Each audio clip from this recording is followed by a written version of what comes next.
Hi, welcome to my channel. வெயிட்டை maintain பண்ணக்கூடிய journey season 1ல் இப்போ நான் ட்ராவல் பண்ணிகிட்ருக்கேன். நீங்களும் உங்கள் உடல் எடையை குறைச்சி உங்களோட ஐடியல் வெயிட் வரணும் அப்படின்றது தான் என்னோட ஆசை. நீங்களும் என்ன மாதிரி எந்த ஒரு சைடு எஃபெக்ட்டும் இல்லாமல் ஈஸியாக ஹெல்த்தியாக உங்களோட உடல் எடையை குறைக்கணும்னு நினச்சிங்கன்னா ஸ்க்ரீனில் தெரியக்கூடிய வாட்ஸ்அப் நம்பருக்கு உங்களோட பேர், வயசு, ஹைட்டு, வெயிட்டு டைப் பண்ணி அனுப்புங்க. உங்களுக்கு வேறு ஏதாவது மெடிக்கல் இஷ்யூ இருக்கா, டேப்லெட் எதுக்காவது எடுத்துக்கிறீங்களா அப்படின்ற டீட்டெயிலையும் சொல்லுங்கள்.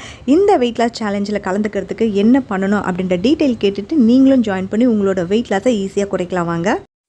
ஒரு சிஸ்டர் கேட்டிருந்தாங்க, இப்போ நீங்கள் வெயிட்டை மெயின்டைன் பண்ணும்பொழுது ஒரு சார்ட் போடுறீங்க இல்லையா, டெய்லி நான் இந்த ஃபுட்டெல்லாம் எடுத்துக்கிறேன் அப்படின்னு சொல்லிட்டு ஒரு சார்ட் போடுறீங்க இல்லையா, இந்த சார்ட்டில் இருக்கக்கூடிய மெனுவையே நாங்கள் வெயிட் லாஸ் அப்போ எடுத்துக்கலாமா, வெயிட் லாஸ் பண்ணும்பொழுது எடுத்துக்கலாமா அப்படின்னு சொல்லி கேட்டிருந்தாங்க. அந்த சிஸ்டர் கேட்ட கேள்விக்கான பதில் இதுதான்.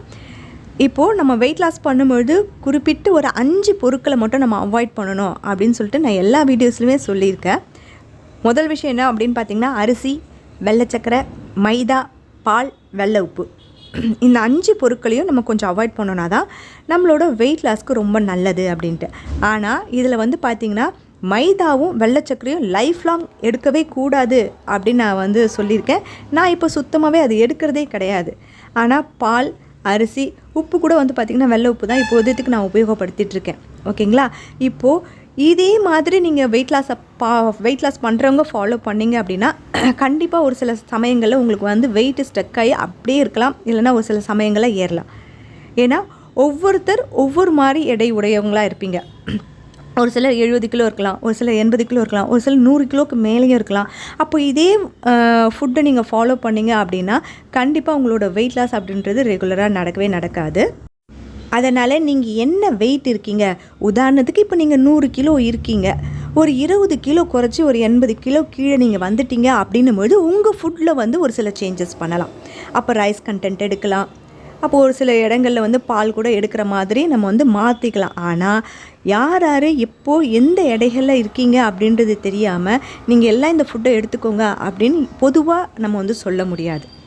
ஓகேங்களா? உங்கள் தனிப்பட்ட நபருக்கு நீங்கள் என்ன ஹைட் இருக்கீங்க, அதுக்கேற்ற வெயிட் இருக்கீங்களா, அப்போ எவ்வளோ வெயிட் நீங்கள் குறைக்கணும், உங்களுக்கு வேறு ஏதாவது மெடிக்கல் இஷ்யூ இருக்கா. ஏன்னா ஒரு சிலருக்கு என்ன மெடிக்கல் இஷ்யூ இருக்குன்றதை பார்த்துட்டு தான் அவங்களுக்கான டயட் சார்ட் கொடுப்பாங்க.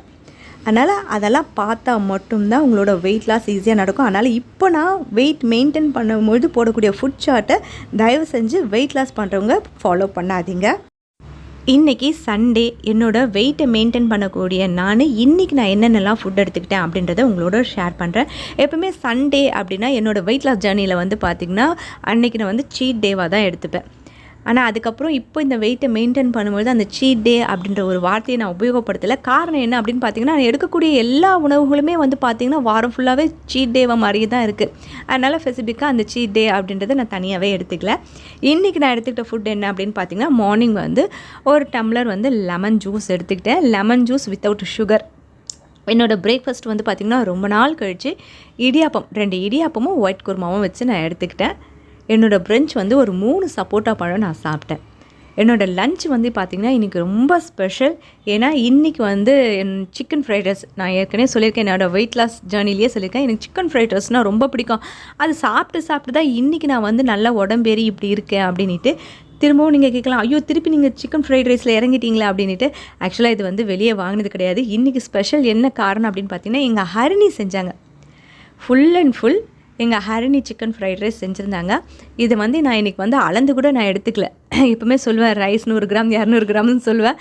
இன்றைக்கி அது மாதிரி நான் அளந்து கூட எடுத்துக்கல. எனக்கு திருப்தி ஆகிற வரைக்கும் இந்த சிக்கன் ஃப்ரைட் ரைஸ் மதியம் நான் எடுத்துக்கிட்டேன். ஈவினிங் ஸ்நாக்ஸ் பார்த்திங்கன்னா ஒரு 2 எக்கு மசாலா மாதிரி பண்ணி ஈவினிங் ஸ்நாக்ஸ் எடுத்துக்கிட்டேன். நைட்டு டின்னர் 6:30 மணிக்குள்ளே முடிச்சுட்டேன். ஒரு முட்டை தோசை எடுத்துகிட்டு இன்றைக்கி என்னோடய டயட்டை கம்ப்ளீட் பண்ணியிருக்கேன். அதாவது என்னை வெயிட் மெயின்டைன் பண்ணக்கூடிய டயட்டை கம்ப்ளீட் பண்ணியிருக்கேன். எப்போ போல் காலையில் ஒரு 1/2 hour நான் ஒர்க் அவுட் பண்ணேன். எனக்கு வாக்கிங் பண்ண முடியல அப்படின்றதுனால தான் என்னோடய ஒர்க் அவுட்டை என்னோடய உடற்பயிற்சியாக நான் வச்சுருக்கேன். நீங்கள் வெயிட்டை மெயின்டைன் பண்ணுறவங்களாக இருந்தால் கண்டிப்பாக வாக்கிங் பண்ணிங்க அப்படின்னா உங்களோட வெயிட் குறையாமல் அழகாக மெயின்டைன் பண்ணுறதுக்கு ரொம்ப ஈஸியாக இருக்கும். இன்றைக்கி இந்த வீடியோ உங்களுக்கு பிடிச்சிருக்கா அப்படின்னு நினைக்கிறேன். உங்களுக்கு வீடியோ பிடிச்சிருந்தா ஒரு லைக் பண்ணுங்கள், உங்கள் ஃப்ரெண்ட்ஸோட ஷேர் பண்ணுங்கள். இது வரைக்கும் நீங்கள் சப்ஸ்கிரைப் பண்ணாத வியூவர்ஸாக இருந்தால் சப்ஸ்கிரைப் பண்ணி பக்கத்துக்கு அந்த பெல் ஐக்கானும் கிளிக் பண்ணிங்கன்னா ஃபியூச்சரில் வரக்கூடிய எல்லா வீடியோஸோட நோட்டிஃபிகேஷனும் உடனுக்குடனே கிடைக்கும். தேங்க்யூ.